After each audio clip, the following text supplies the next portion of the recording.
സഹോദരിമാരെ, എന്റെ വാക്കുകൾ നിങ്ങൾ ശ്രദ്ധിച്ചു കേട്ടോളൂ.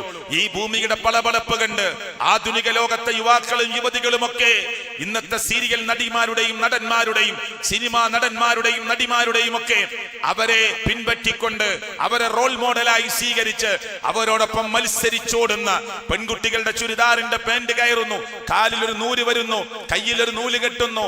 അതേ പെരുന്നാളിന്റെ ഡ്രസ്സ് സെലക്ട് ചെയ്യുമ്പോൾ വരെ അവർ തീരുമാനിക്കുന്നത് സിനിമാ നടികൾ അണിഞ്ഞ ഇന്ന് പിന്നെ മാർക്കറ്റിൽ ഏറ്റവും വലിയ മോഡലായി അറിയപ്പെടുന്ന ഡ്രസ് അണിയാനാണ്. 5 നേരം നമസ്കരിക്കുന്ന മുസ്ലിം വീട്ടിലെ പെൺകുട്ടികൾ പോലും ആ ഡ്രസ് കിട്ടണമെന്ന് വാശി പിടിക്കുകയാണ്. ലോകത്തിന്റെ രക്ഷിതാവായ അല്ലാഹു തആല വഹയിലൂടെ മുഹമ്മദ് മുസ്തഫ സല്ലല്ലാഹു അലൈഹി വസല്ലമക്ക് ഇന്ന വേഷമാകണം ആണിന്റേത്, ഇന്ന വേഷമാകണം പെണ്ണിന്റേത് എന്ന് പറഞ്ഞിട്ട്, മുടി ഇങ്ങനെയാകണം, നെരിയാണിക്ക് മേലെ പുരുഷന്റെ വസ്ത്രം കയറണമെന്ന് പറഞ്ഞിട്ട് ഏതോ ഒരു സിനിമാ നടൻ പാൻഡങ് ഉയർത്തി കൊടുത്താൽ മുസ്ലിം ലോകം ഉയർത്തി കൊടുക്കാൻ റെഡിയാണ്. അവരൊന്ന് നെരിയാണിക്ക് താഴെ താഴ്ത്തി കിട്ടാൽ എന്റെ പ്രവാചകനല്ല എനിക്ക് റോൾ മോഡൽ. ഇന്നത്തെ ആധുനിക ലോകത്തെ സിനിമാ നടനാണ്.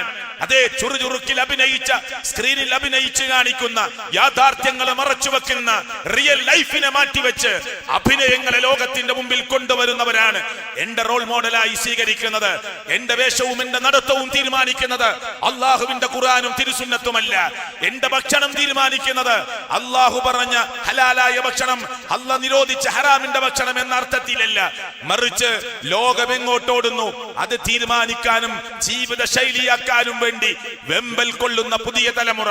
എന്റെ ശരീരത്തിൽ അണിയുന്ന ഡ്രസ്സ് എന്റെ അംഗലാവണ്യങ്ങളെ പുറത്തു കാണിക്കുന്ന വിധത്തിൽ ശരീരവുമായി ഒട്ടി നിൽക്കാൻ പാടില്ല എന്ന് അല്ലാഹു പഠിപ്പിച്ചിട്ട്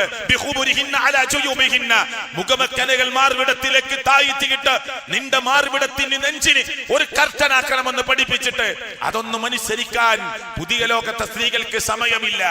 അവർ കണ്ടത് നടിയുടെ മോഡലാണ്. അതേ സീരിയൽ നടിയുടെ മോഡലാണ്. അതുകൊണ്ട് കാസിയാത്തുൻ നാരിയാത്തുൻ മുമീലാത്തുൻ മായിലാത്തുൻ റൂസുഹുന്ന കഅസ്നിമത്തിൽ ബുഖ്തിൽ മായില ലാ യദ്ഖുലുൽ ജന്ന വലാ യജിദിന റീഹഹ. അല്ലാഹുവിന്റെ പ്രവാചകൻ സല്ലല്ലാഹു അലൈഹി വസല്ലം പറഞ്ഞു, വേഷമണിഞ്ഞിട്ട് മണിയാത്തവരെ പോലെ നഗ്നകളായി ചാഞ്ഞും ചെരിഞ്ഞും നടക്കുന്ന സ്ത്രീകളുണ്ട്. ലാ യദ്ഖുലുൽ ജന്ന, അവർ സ്വർഗ്ഗത്തിൽ പ്രവേശിക്കുകയില്ല. വലാ യജിദിന റീഹഹ, സ്വർഗ്ഗത്തിന്റെ സുഗന്ധം പോലും അവർക്ക് അനുഭവിക്കാൻ കഴിയില്ല എന്ന് മുഹമ്മദ് മുസ്തഫ സല്ലല്ലാഹു അലൈഹി വസല്ലം ഈ